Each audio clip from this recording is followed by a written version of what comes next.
This is your reminder that the BBC has yet to address the consistent transphobic leanings in its news coverage, and while the team behind Doctor Who is not connected to this in any way since this is a BBC-owned property, I'm going to keep pointing it out until the problem gets resolved. Links in a pinned comment below if you don't know what I'm talking about. I'll stop saying it when it stops being a problem. Here's the thing. If you want to move forward, you gotta know your history.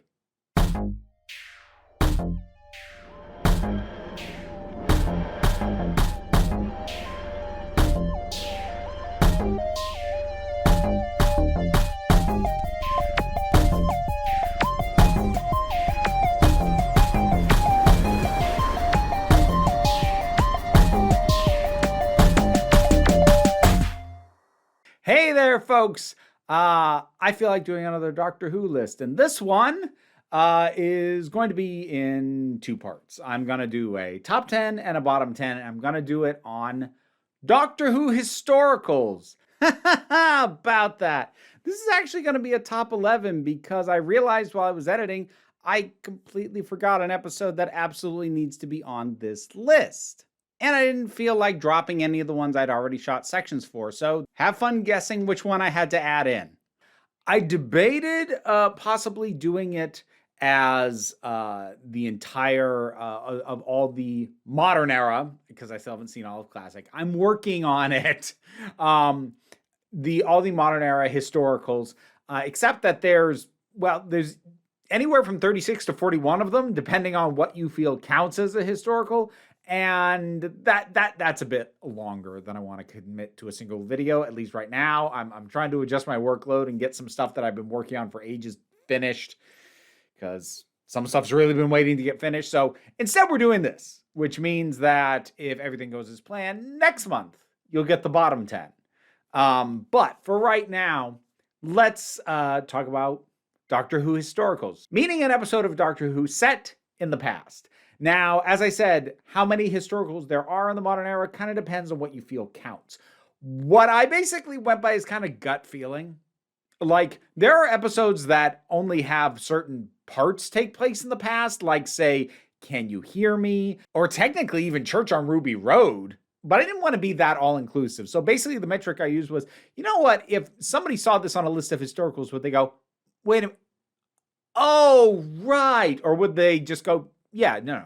So if in my mind it was likely to make somebody go, oh yeah, that is a historical, isn't it? Then I'm not considering it.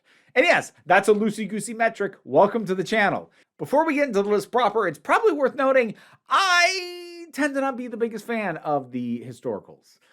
That's not to say I blanketly always dislike them. I'm obviously going to have some things to praise in what's going to be coming up, but they have a tendency to cause Doctor Who to indulge in some of its habits that I don't really enjoy. A big one that tends to be connected to historicals is the over-aggrandizing of certain specific historical figures, which often just annoys me as a way to view history. It's the great man view of history of like, these are the important people, which is I just don't think is a great way to standardize how we view history, especially when we don't have to in the way that we depict it. Like, you could be taking a broader look. You could be dealing with ordinary people instead of, oh, no, look, no, okay, Churchill, all right.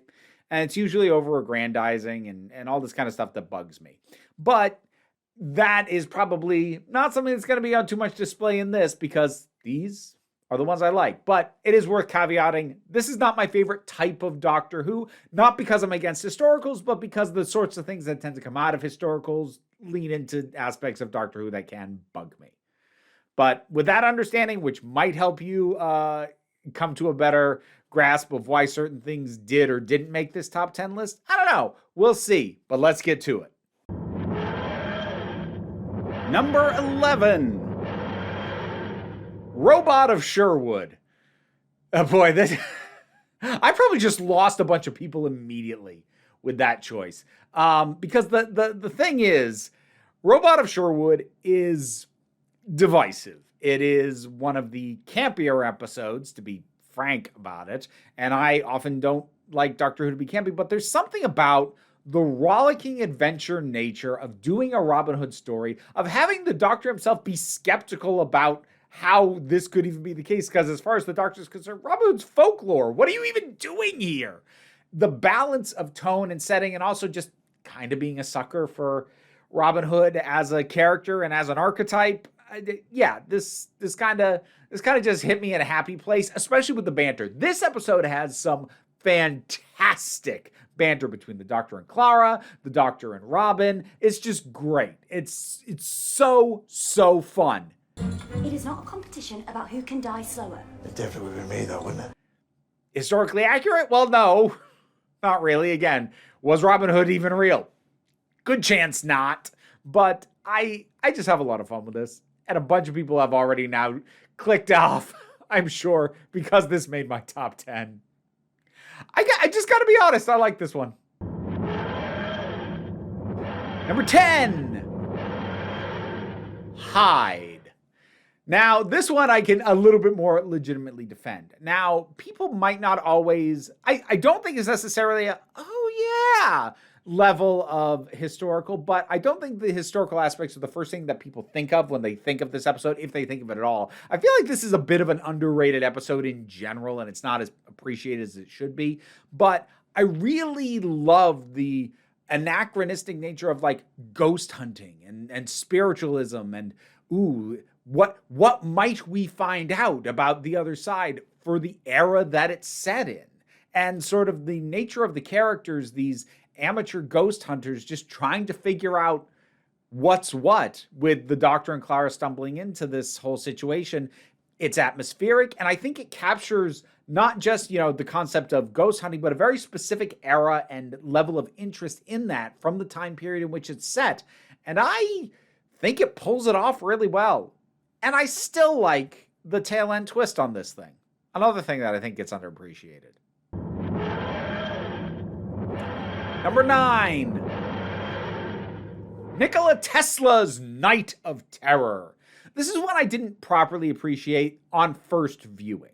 And I'll also mention at this point, I probably don't enjoy this much as an episode as much as I do the previous two. However, while I don't have a rigid grading system or anything, I am sort of taking depictions of the history into account with these rankings. This isn't just a ranking of what I personally enjoy the most, because in that case, Robot of Sherwood would have actually been higher than number 11. But realizing how historically inaccurate it, well, by its nature, it definitely is, that had to go on the lower end, but it's still definitely a historical. Here, I mean, there's still the natural inaccuracies about just, there weren't aliens with Nikola Tesla, but the examination of who he was, what he did, the kind of environment he was working in, and the struggles he had, but also, honestly, giving a fairer shake to Edison than I was expecting. Like, Edison is very easy to make a villain if you're talking about Tesla, and not wrongly either. Guy was a jerk, but it was a lot fairer to him than I expected. I was expecting a strawman version of Edison, but despite all the things about him that he, he buys brilliant people and owns the things that they create. Yes, he did some of his own invention, but a lot of it is just people who work for him made thing, and now it's his. And I enjoy the critique and the analysis of that happens. It's not deep, but it's like, this is a problem. But it doesn't turn him into a cartoon character. He clearly cares when his employees are in danger, when people are going to be hurt. This matters to him. He's not callous. So again, fairer shake to even a antagonistic character. All those men worked for me. They had families. I had dinner with this guy and his wife last week. I have to tell her. In general, on rewatch, I've actually come to appreciate this episode more overall than I did on first viewing, but I like it even more for feeling like it gave more depth, not only to Tesla in a way that wasn't purely aggrandizing. There's a little bit of that. It's by its nature, but not quite as much as I would have expected, but also just being fairer to the other guy. Yeah, this episode's been slowly climbing in my estimation in general. Number 8.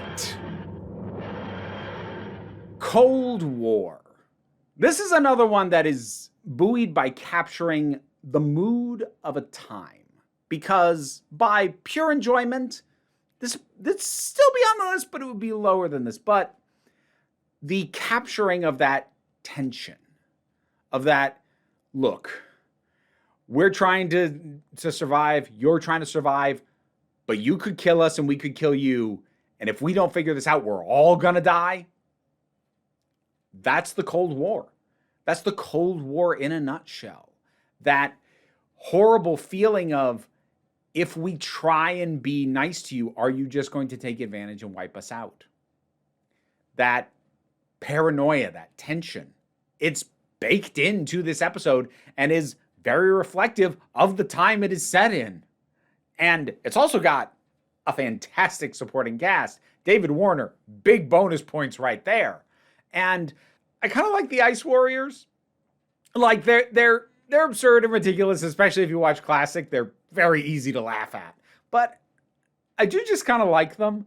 And I think using an Ice Warrior in this setting to exemplify that kind of tension, that sort of innate, look, we don't have to be at odds, but we also don't seem to know how to be okay with each other. And using that as an alien on a submarine story as a filter for the overall tension of the Cold War, yeah, this thing does some interesting stuff. Number 7, The Fires of Pompeii. This one is honestly just great character work is a big part of this. I mean, I do like the historical setting overall. I do just kind of enjoy that. But, you know, between Peter Capaldi and his character's family being a fantastic supporting cast, Donna getting some great character moments, and especially in her connection with David Tennant's 10th Doctor, there's some really amazing character work here. And the main reason it's not higher is because the things that I truly love about it are not the historical stuff. The historical stuff is good, but this, a little bit like Robots of Sherwood, is more an episode I really like that happens to be a historical, as opposed to something that really does a lot with the historical setting. I mean, this does some stuff for sure. It really embraces the setting and the tone and the feel of that era, and that sense of like, oh, things are moving forward, such progress, an exciting time, and then everything comes crashing down in the absolute worst possible way. It does capture all that. So it's not doing nothing with its setting, but what I'm mainly here for is the character focus. And yeah, this does that amazingly. And the historical stuff is pretty good. Number 6, The Girl in the Fireplace. This is another one where the character work is what puts it higher than if I was grading strictly on the historical level. Because since we are only really seeing the historical aspect through the interactions that the Doctor has with Renette, we aren't actually dwelling in the historical space the way that is more typical for a Doctor Who historical episode, because usually the Doctor ends up there, interacts, you know, the companion, they get a real sense of setting, and it's not just about the people. Here, because location-wise, the Doctor keeps going back and forth between where Renette is in France and the spaceship in the future, we don't get that sense of time and place as much, but we do get a really strong sense of her.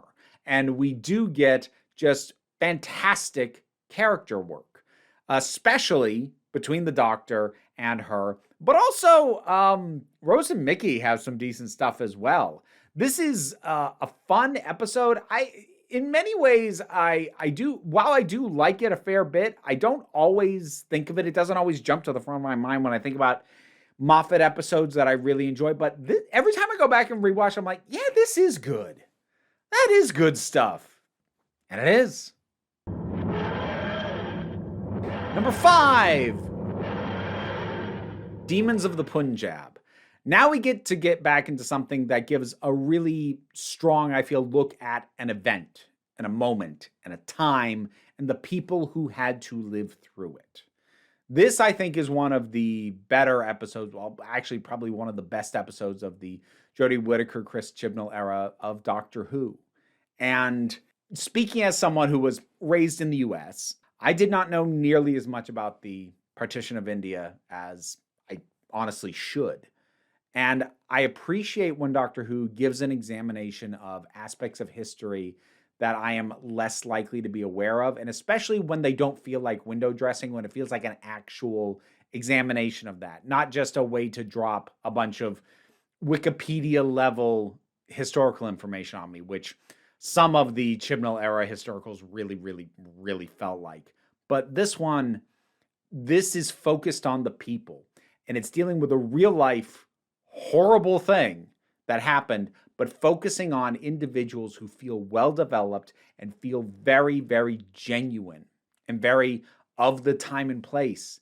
They had to live through this. This was the experience that they had no choice but to have shape their lives, and in some cases, end their lives. I think this tackles a very difficult topic, historical topic, very well, and in a way that is touching, moving, and frankly, pretty beautiful. I'd actually say that the aliens might not even need to be there at all. This is one of those cases where, like, I feel like the aliens are there out of obligation just because it's Doctor Who, but they also don't detract and they don't derail the way that some aliens showing up completely derailed some other historicals, but we'll get to that when I get around to the worst list. This one's a high mark. Number 4, The Empty Child and The Doctor Dances. It's going to come up again. I count two-parters as a single story. This one, funny thing about this is there's so much amazing stuff going on in this that how well it handles its historical setting is only, at least in my mind, like the 4th or 5th best thing about this, while still doing that really well. So there's a lot going on here. We have the introduction of Captain Jack Harkness. We have Christopher Eccleston at his best, delivering what is, in my opinion, his best single moment in the show. Just this once! Everybody lives! We've got a really insidious creeping threat that honestly shook me first time I saw it. We've got a stellar supporting cast, and then underpinning all that, set during the London Blitz. I kind of like how it's introduced pretty jokingly. Like, yeah, we have heard a lot of things fall from the sky, but then to really dig in to the nature of what this would have been like, to really give you that glimpse at different aspects of people who are preparing to go out and be on the front lines and to fight again, of people who are just trying to live, of people living on the streets, people living in their homes, of people who are trying to help, but the whole thing is such a mess. Where do you even start? It captures that sense of chaos, of just trying to exist when it feels like at least the world is determined to end you. It captures that really well through the setting, through the various locations of the characters we get, but especially with Nancy and the other kids. You really get that sense of, yeah, this isn't a life any one of them would have chosen, scrounging around for food, but it's the best they've got. The Blitz was a period of time that scarred the land and traumatized basically everyone who lived through it.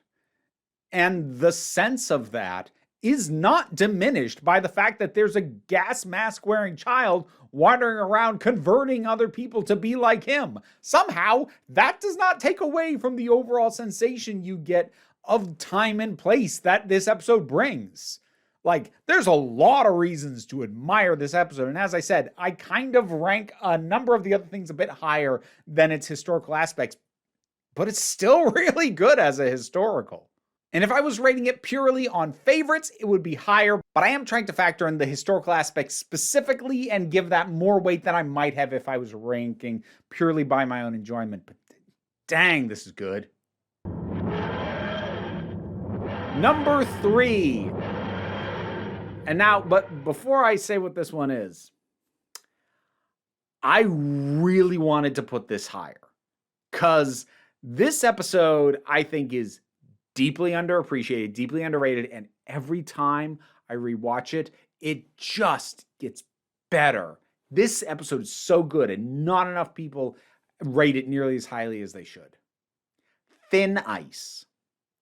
This is everything in one package. This is not only giving a fantastic sense of time and place, the ice fair or ice festival, I can't remember what it was now, but like giving you that sense of there, but also bringing up, the nightmare of capitalism and the destruction it was already in the process of enacting all over the dang place because profit, giving us that sense of industry, but also people at the street level stuck under its boot heel, and giving also that sense of it being a more diverse and in many ways more vibrant place than it's often depicted as. And in addition to having solid historical stuff, great character work. Bill and the doctor's interaction after the doctor fails to save a kid. Bill confronting him about people dying in his presence and about whether or not he's ever killed anyone, and not letting him weasel his way out of things. There are situations when the options available are limited. No, I asked. Sometimes the choices available. That's not what I asked. Is so core to their dynamic and their relationship, and it's so well done. This episode has basically everything I would want in a historical episode. A real strong sense of time and place, a certain level of authenticity, a certain degree of fun, but also just great character work. This has all of it. And it says a lot that part of me wants to make this number one, but there's two that I have to say, like, those are even better. So as much praise as I'm heaping on this, realize how good the next two are. Number 2, Vincent and the Doctor.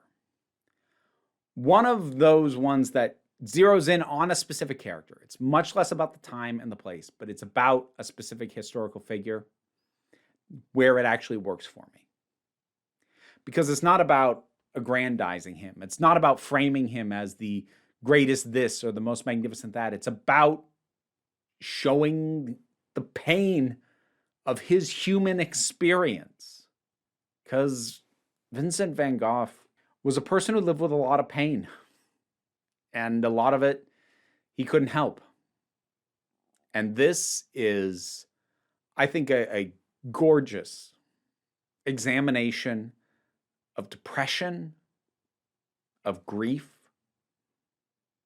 of the limited capacity by which those of us who do not suffer from depression but care about someone who has it, what we can do still matters, even if we can't, quote unquote, save them. The pile of good things speech is such a beautiful way to maintain hope and a sense of beauty in the face of something that you can't help, in terms of like you can't make it go away. But you can still contribute to the goodness. We definitely added to his pile of good things. And as I said, while I feel it is a very sincere appreciation for Van Gogh, it is using him primarily to examine depression as a whole. So one can argue over the fine details of how accurate it is or isn't. As I said, it doesn't really do that sense of place. It feels accurate to, to my sensibilities, but that's not really what it's doing. But what it is doing, it does so beautifully and so powerfully. I can't put it lower than this. And if this is your number one, I will not argue with you. It's not mine, though. Number 1, Human Nature and the Family of Blood. What's really fascinating about this one is because the Doctor as a character is largely absent, this gives us, I think, the most complete look of just life and existence in a time period of any Doctor Who episode. Because Martha has to be undercover. The Doctor can't just be swanning about and going, oh, look at all this, ah! He doesn't even know he's the Doctor. which means we get a very gentle, intimate look at this time, these people, this life, and at varying levels. The lives of the teachers, the lives of the students, the lives of the servants. An examination of boys who were being prepped to go to war, not knowing that they were going to enter into World War I, one of the most pointless and needlessly bloody conflicts in world history. With all your boys falling down in the mud, do you think they will thank the man who taught them it was glorious? Appreciating the tragedy of that. That none of this is glorious. But they were being trained to believe that it was, and confronting that idea and showing an honesty to the problems, but also the joys and the beauty of life and love that could be had in this time through the character of John Smith and Joan Redfern, through the simple act of not having the doctor until the very end, is able to do the most with a historical setting that feels like it is truly just being. This just is that time, that place. And no other Doctor Who historical that I can think of has ever managed to pull that off. And I'm not sure any other one could, because the Doctor is often distracting. And I don't even mean that in a bad way. Usually the Doctor is distracting in a very fun way. But we can't just exist in the historical space with the people who are native there. Because even though Martha and the Doctor technically aren't, the Doctor thinks he's John Smith, so he's acting like he belongs there. And Martha is doing her best to blend in because that's what she has to do. And that is not even getting into how good the romance angle is. And I do not like romance in Doctor Who as a rule of thumb. But John Smith's romance with Nurse Redfern is wonderful. The initially triumphant feeling when the Doctor comes back, and then the horror of realizing what he's doing to the family of blood and how far he's prepared to go and just not mess around. And then that sense of loss from Joan Redfern, because yes, she gets to meet the Doctor, but the Doctor isn't John. This two-parter is phenomenal. Just as an episode, but as a historical, it's the best one. It just is. What do you think about this list? What are your picks for the top 10 historical episodes of modern Doctor Who? Or, if you want to include classic in yours, if you feel comfortable. Because again, I've still got too many holes for me to incorporate that at this point. But whatever your thoughts are, drop something down in the comments. Let's talk about it. Patreon pays the bills and is what enables me to do this as my living and have videos out to you every week. I have actually caught up a little bit on work, so things are now actually viewable in advance. Generally about a week ahead of when they release here. So consider joining the Patreon and get stuff a little early, in addition to helping me out, which I always appreciate. But even if you can't help me out that way, links to other things that I do are down in the description. Like, share, subscribe. That's all free. And that does help as well, but don't worry too much about it. What I really want you to remember, no matter what time you are in or when you are watching this, future, past, somehow, tell me how you did that.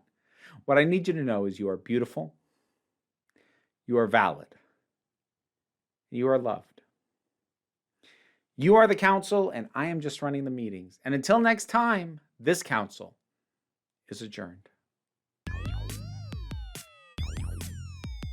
And I'd like to thank my highest supporting patrons, Robin Moore, Zubin Lutfulla, Goddess Elida, Oliver B., Tarak, the thing that goes doink in the anime, Ruth, Solitary Pictures, Ulrich Bogdan, Geek Filter, Linda Walters, Jen, Auntie Kate 808, Becky Sparks, Frenobulax, The Poodle, Robin Powell, T-Love, Tracy Scrappet, Angry Casperel, Dave Hall, Quite Bearish, Rosalind Bennett, Pal Barabajagal, and Mara G.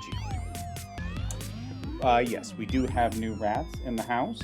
Whoa, you want it? We actually have two. This is Brownie. I couldn't get Sprite to come out, but say hi. Thanks for the support.